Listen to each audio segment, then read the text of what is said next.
I just wanted to do a video on the first 5 vocab for the Great Depression unit. Just wanted to explain the meanings of the words. And remember that this time your study guide is going to be graded. It does need to be completed. So please make sure that you write down exactly what I say and exactly what's written, because it is expected that you'll write all of it. Okay, so the first word that we're dealing with is bear market. So when we're talking about the stock market, we usually talk about the bear market and the bull market.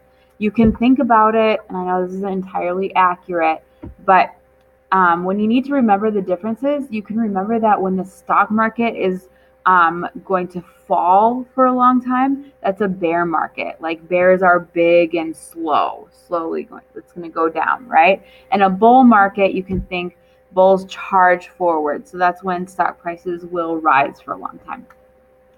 So in the 30s, before the stock market crashed, experts predicted that a bear market was unlikely. However, they were shown that they were wrong, because when the stock market crashed on October 24th of 1929, this is going to be the beginning of a major bear market.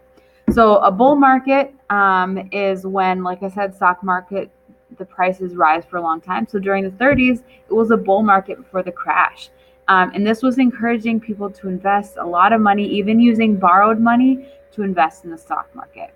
So we've increased the regulations on what people are allowed to do to invest in the stock market now, but at the time, people were doing a lot of speculation. The real meaning of speculation, not tied to the stock market, is when you're kind of like, you're making an educated guess about something. That means you're speculating, but ultimately means that you're guessing.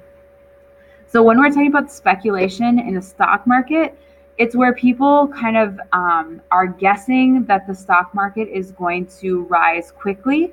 So in the 1920s, they were buying really risky stocks, and they would invest a lot of money. They even borrowed money to invest in the stock market, especially on stocks that were risky. It was really similar to gambling.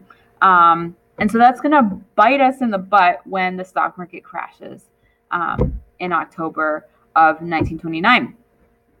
So when I mentioned that people used to borrow money from the bank to buy stocks, that's called buying on margin. So because people were using speculation and guessing that they were going to make a bunch of money in the stock market, they would go to the bank and borrow money to invest in the stock market. That is now illegal.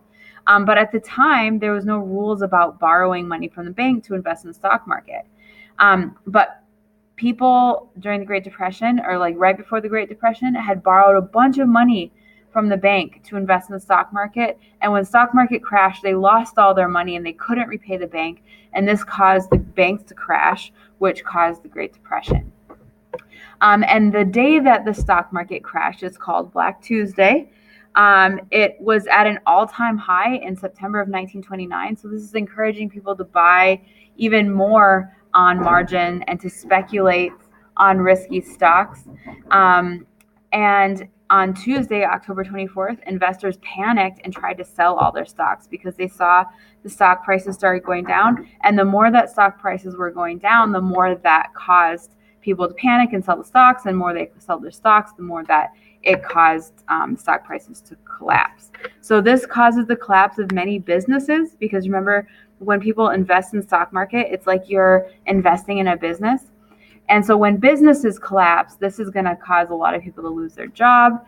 And especially those people who had borrowed from the bank, we called it buying on margin, they lost everything. So that's going to cause banking collapses, businesses to collapse, and that is going to be the official start of the Great Depression.